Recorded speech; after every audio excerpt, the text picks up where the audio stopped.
اسلام میں کچھ عبادات فرض کا درجہ رکھتی ہیں اور روزہ انہی میں سے ایک ہے۔ روزے کی فرضیت قرآن پاک سے بھی ثابت ہے اور سنت رسول صلی اللہ علیہ وسلم سے بھی۔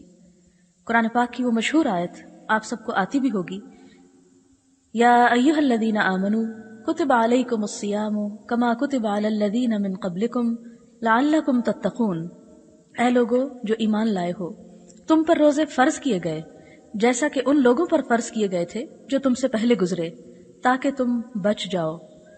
گویا روزہ ایک ایسی عبادت ہے جو صرف امت محمد صلی اللہ علیہ وسلم کے لیے ہی فرض نہیں بلکہ اس سے پہلے لوگوں پر بھی، یعنی پہلی قوموں پر بھی روزے فرض کیے گئے۔ اور روزے کی غرض و غایت کیا بتائی گئی کہ تم بچ جاؤ۔ تتقون، جیسا کہ آپ سب جانتے ہیں کہ تقوی کا لفظی معنی، لغوی معنی بچنا ہے۔ کس سے بچ جاؤ؟ گناہوں سے بچ جاؤ۔ انسان جب روزہ رکھ کر حلال چیزوں سے بچتا ہے تو یہ بچنے کی پریکٹس انسان کو حرام سے بھی بچنے کی قوت اور ہمت دیتی ہے۔ اور دوسرا معنی یہ کہ آخرت میں عذاب سے بچ جاؤ، دنیا میں گناہوں سے بچ کر آخرت کے عذاب سے بچ سکو، یعنی اس روزے کا فائدہ خود تم ہی کو ہوگا۔ روزے کی فرضیت کے بارے میں نبی اکرم صلی اللہ علیہ وسلم نے فرمایا، ان ابن عمر رضی اللہ عنہما قال قال رسول اللہ صلی اللہ علیہ وسلم بنی الاسلام علی خمس شہادت ان لا الہ الا اللہ وان محمدا عبدہ ورسولہ واقام الصلاۃ وایتاء الزکاۃ والحج وصوم رمضان، متفق علیہ۔ حضرت عبداللہ بن عمر رضی اللہ تعالی عنہ کہتے ہیں کہ رسول اللہ صلی اللہ علیہ وسلم نے فرمایا، اسلام کی بنیاد 5 چیزوں پر ہے۔ نمبر 1 کلمہ شہادت، اشہد ان لا الہ الا اللہ و اشہد ان محمدا عبدہ ورسولہ۔ نمبر 2 نماز قائم کرنا۔ نمبر 3 زکوٰۃ ادا کرنا۔ نمبر 4 حج، اور نمبر 5 رمضان کے روزے رکھنا۔ مسلمان کوئی شخص کسی مسلمان کے گھر میں پیدا ہونے سے نہیں ہوتا، یا کوئی شخص مسلمانوں جیسا نام رکھ لینے سے مسلمان نہیں ہو جاتا۔ مسلمان نام ہے کام کرنے کا، عمل کرنے کا۔ اسی لیے اللہ تعالیٰ قرآن پاک میں فرماتے ہیں کہ یا ایھا الذین آمنوا آمنوا باللہ ورسولہ، اے لوگو جو ایمان لائے ہو، ایمان لاؤ اللہ اور اس کے رسول پر۔ تو جب ایمان لا چکے تو پھر کیا ایمان لاؤ؟ تو اس کا معنی یہ ہے کہ جس طرح ماننے کا حق ہے، جو کام کہے گئے ہیں انہیں کر کے دکھاؤ۔ تو ان کاموں میں ایک تو وہ کام ہے جو کرنے کے بعد ہی انسان اسلام کے اس عمارت میں داخل ہوتا ہے، اور وہ ہے لا الہ الا اللہ محمد رسول اللہ۔ وہ اسلام کا دروازہ ہے، یا اس دروازے کی ایک کنجی ہے۔ جیسے جنت کی کنجی کے بارے میں آپ نے پڑھا ہوگا کہ جنت کی کنجی کیا ہے؟ لا الہ الا اللہ، وہ اس کے بغیر نہیں کھلے گی۔ اسی طرح اسلام کا دروازہ بھی لا الہ الا اللہ کے بغیر نہیں کھلتا۔ انسان جب اس کمرے کے اندر آ جاتا ہے تو کچھ چیزیں بنیادوں کی حیثیت رکھتی ہیں، کچھ دیواریں ہیں، کوئی چھت ہے، کوئی اس کے اندر پڑا ہوا مختلف طرح کا سامان ہے۔ بالکل اسی طرح اسلام میں بھی کچھ چیزیں بنیادیں ہیں، اور ان بنیادوں میں یہی عبادات ہیں جس کا ابھی ذکر کیا گیا۔ کچھ چیزیں جو ہیں وہ اس کی سجاوٹ سے تعلق رکھتی ہیں، جیسے اخلاق وغیرہ۔ کچھ اور چیزیں جو ہیں وہ اس کے باقی سٹرکچر کو کور کرتی ہیں، جیسے احکام وغیرہ۔ ان تمام چیزوں کو اگر پورا کیا جائے تو ہی اسلام کی ایک بہترین عمارت قائم ہوتی ہے۔ اسی میں روزہ ہے۔ روزے کی فرضیت جو ہے یہ کب سے ہوتی ہے؟ رمضان المبارک کا جب چاند نظر آتا ہے، جب سے روزہ فرض ہوتا ہے۔ یعنی اگر رمضان کے علاوہ مثلاً شوال میں، مثلاً ذیقعد میں، مثلاً ذوالحج میں کوئی شخص پورے مہینے کے روزے رکھے تو اس کا فرض ادا نہیں ہوتا۔ نفلی روزے تو انسان پورے سال میں کسی وقت بھی رکھ سکتا ہے، لیکن فرض کی ادائیگی کے لیے کیا ضروری ہے کہ رمضان ہی کے مہینے میں روزے رکھے۔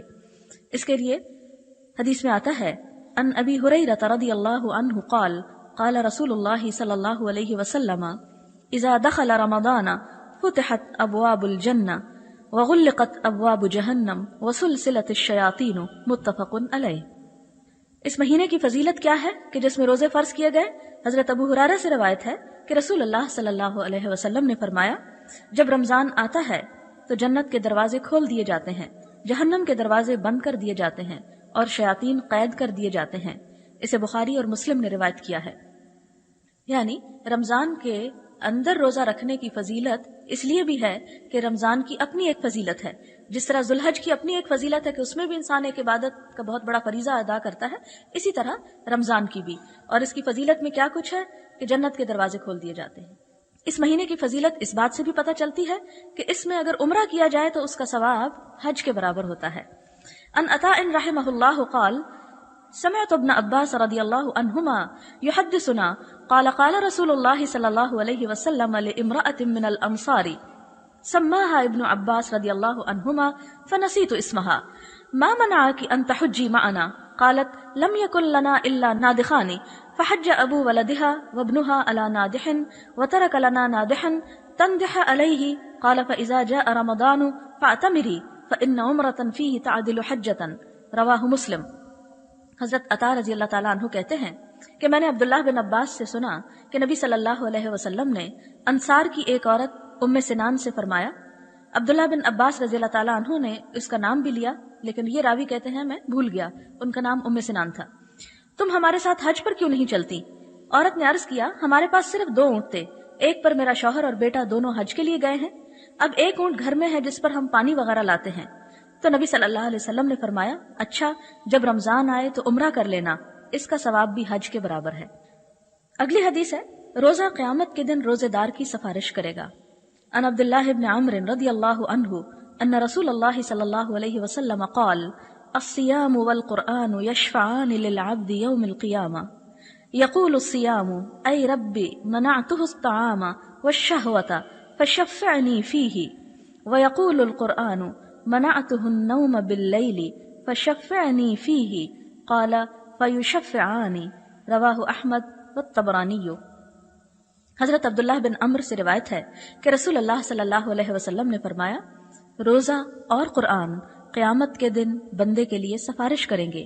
روزہ کہے گا اے میرے رب میں نے اس بندے کو کھانے پینے اور اپنی خواہشات پوری کرنے سے روکا، لہٰذا اس کے بارے میں میری سفارش قبول کیجیے۔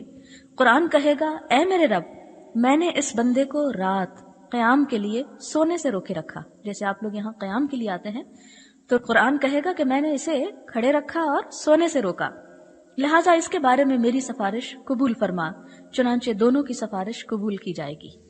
تو یہ بھی ایک بہت بڑی فضیلت ہے جو دن میں روزہ رکھنے اور رات کو تراویح پڑھنے سے انسان کو حاصل ہوتی ہے۔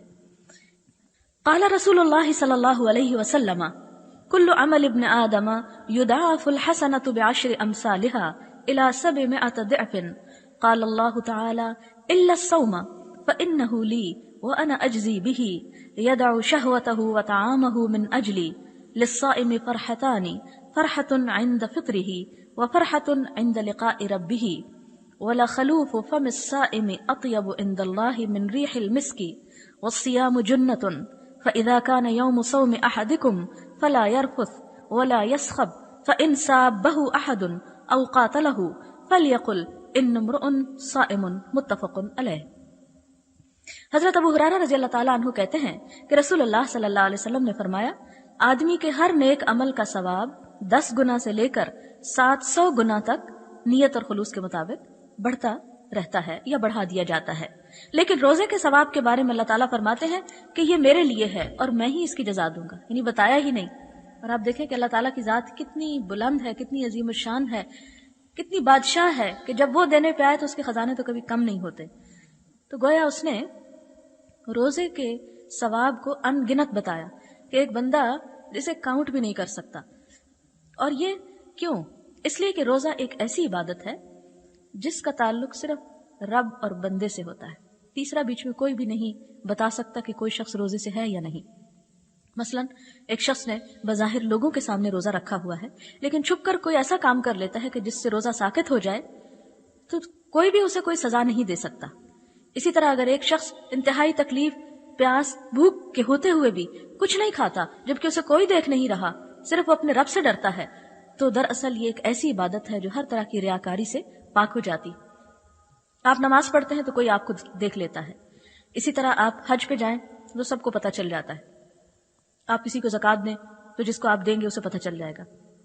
لیکن روزہ اگر آپ روزے سے ہیں تو کوئی نہیں جان سکتا کہ آپ کس حال میں واقعی ہیں یا نہیں سوائے آپ کے رب کے، اسی لیے اس کی جزا اللہ تعالیٰ خود دیں گے۔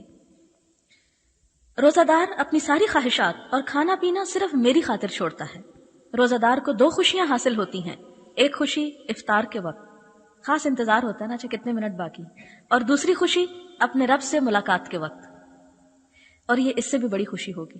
جیسا کہ آپ جانتے ہیں کہ جب ایک انسان اپنے رب کو سامنے دیکھے گا تو جنت کی بھی ہر نعمت اس کے سامنے ہیچ ہو جائے گی، حقیر ہو جائے گی. ایک حدیث میں آتا ہے کہ بندہ جب اللہ تعالیٰ کے پاس پہنچیں گے سب جنت والے جنت میں، تو اللہ تعالیٰ پھر ان سے پوچھ اچھا ابھی کچھ اور چاہیے؟ تو جو کوئی مانگے گا اسے سب کچھ دے دیا جائے گا. پھر اس کے بعد اللہ تعالیٰ اپنا دیدار کرائے، اور جب دیدار کروائیں گے تو جنت والوں کو وہ ہر چیز بھول جائے گی جو انہوں نے پہلے مانگ رکھی ہوگی یا لے رکھی ہوگی.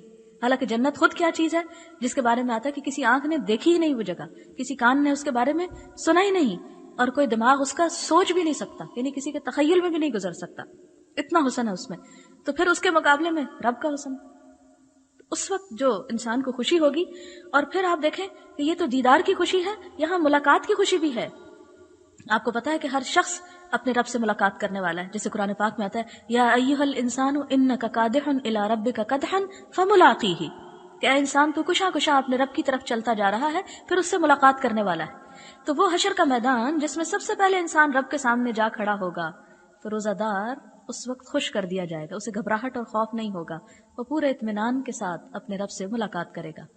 تو یہ ایک بہت بڑی سعادت ہے جو اس مشقت کے بعد ہی انسان کو ملتی ہے. مزید آپ نے فرمایا کہ روزے دار کے منہ کی بو اللہ تعالیٰ کو مسک کی خوشبو سے بھی زیادہ پسند ہے. نیز آپ نے فرمایا کہ روزہ گناہوں سے بچنے کے لیے ڈھال ہے، لہٰذا جب کسی کا روزہ ہو تو کوئی فحش بات نہ کرے، کوئی بےہودہ بات نہ کرے. اگر کوئی اسے برا کہے یا لڑنے کی کوشش کرے تو اسے کہہ دے کہ میں روزہ دار ہوں. اسے بخاری اور مسلم نے روایت کیا ہے. تو اس سے کیا پتہ چلتا ہے کہ روزہ ڈھال ہے. ڈھال کیا کرتی ہے؟ تلوار کے وار کو روکتی ہے، انسان کو ہلاک ہونے سے بچاتی. تو اسی طرح روزہ بھی انسان کو ایک تو برائیوں سے بچاتا ہے اور دوسرا ہلاکت میں، خسارے میں جانے سے روکتا ہے، کیونکہ برائیاں ہی دراصل انسان کے لیے ہلاکت کا دروازہ کھولتی ہیں. اور آخری حدیث عن سہل بن سعد رضی اللہ عنہ قال قال رسول اللہ صلی اللہ علیہ وسلم ان فی الجنة 8 ابواب فیہا باب یسمى الریان لا يدخلہ الا الصائمون متفق علیہ. حضرت سہل بن سعد کہتے ہیں کہ رسول اللہ صلی اللہ علیہ وسلم نے فرمایا جنت کے 8 دروازے ہیں، ان میں سے ایک کا نام ریان ہے، اس سے صرف روزہ دار ہی داخل ہوں گے. اسے بخاری اور مسلم نے روایت کیا ہے. یعنی خاص اہتمام ہوگا ان لوگوں کے استقبال کا جو روزے کا اہتمام کرتے ہیں. تو اللہ کرے کہ ہمارے روزے بھی ایسے ہوں جو ہمارے رب کو پسند آ جائیں.